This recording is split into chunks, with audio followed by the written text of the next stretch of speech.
ये साल है 2415 और 400 साल पहले एक जानलेवा वायरस ने पूरी दुनिया की 99% आबादी को खत्म कर दिया।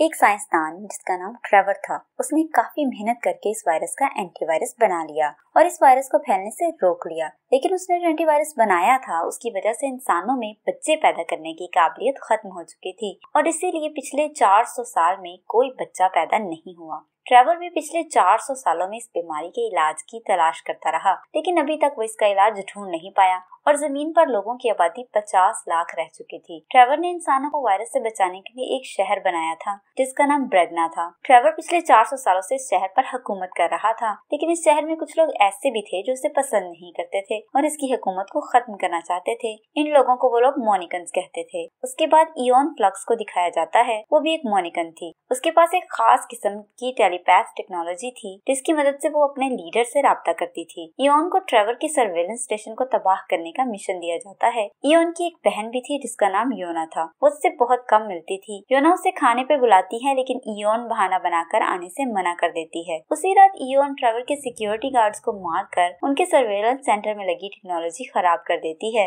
जिसके अंदर शहर के सभी लोगों की तस्वीरें दिखाई देती थी। उसके बाद वो अपनी बहन के घर जाती है, लेकिन उसे पता लगता है कि उसे ट्रेवर के लोगों ने मार दिया है, क्योंकि उनको शक था कि ये मोनिकन हो सकती है। योना के अलावा इयोन का कोई नहीं था। अब इयोन के दिल में ट्रेवर के लिए और भी नफरत पैदा हो गई थी। फिर कुछ देर बाद इयोन के लीडर उसे कोई मिशन भेजती है, लेकिन एक बार फिर उसके पास ट्रेवर को मारने की पूरी प्लानिंग थी। वो इयोन के जिस्म पर उसके हेडक्वार्टर का नक्शा जाहिर कर देती है, लेकिन इस मिशन में इयोन की एक दोस्त भी शामिल थी जिसका नाम सितंद्रा था और इस मिशन के लिए उसने अपने पाँव कटवाकर उसकी जगह हाथ लगवा लिए थे। इसका मतलब उसके 4 हाथ थे। उसके बाद वो उनके हेडक्वार्टर की तरफ बढ़ने लगती है, लेकिन उनको वार्निंग दी जाती है कि आगे मत आएं। लेकिन जब वो आगे बढ़ने लगती है तो सिक्योरिटी सिस्टम उन पर जहरीले कांटों से हमला करने लगते हैं, लेकिन वो दोनों इन सब से बचकर आगे भागने लगती हैं। कुछ जहरीले कांटे सितंद्रा को लग जाते हैं, लेकिन इसके बावजूद उसे कुछ भी नहीं होता। जैसे ही सितंद्रा उस गार्डन के अंदर पाँव रखती है तो इस गार्डन में नुकीले कांच होते हैं जिनसे वो बुरी तरह जख्मी हो जाती है। इयोन भी उनके ऊपर गिरने वाली थी, लेकिन सितंद्रा उसे पीछे खींच लेती है। उसके बाद वो दोनों अलग हो जाती हैं। इयोन उस नक्शे को फॉलो करने लगती है और अपनी अंगूठी से कुछ पत्थर फेंककर आगे बढ़ने लगती है। दूसरी तरफ ट्रेवर को दिखाया जाता है जो मोनिकन के बढ़ते हमलों की वजह से एक मीटिंग कर रहा था। ट्रेवर का भाई ऑन कहता है कि इन सब मोनिकन्स को मार दिया जाए, लेकिन जो बाकी लोग थे वो इस बात से इत्तेफाक नहीं करते। इससे पहले वो आपस में बहस करते ट्रेवर मीटिंग को खत्म कर देता है और अपने भाई ऑन से कहता है कि अपने रवैये को बेहतर करो। वो उसे टेस्ट रिजल्ट के बारे में, जो हमेशा की तरह इस बार भी अच्छे नहीं थे,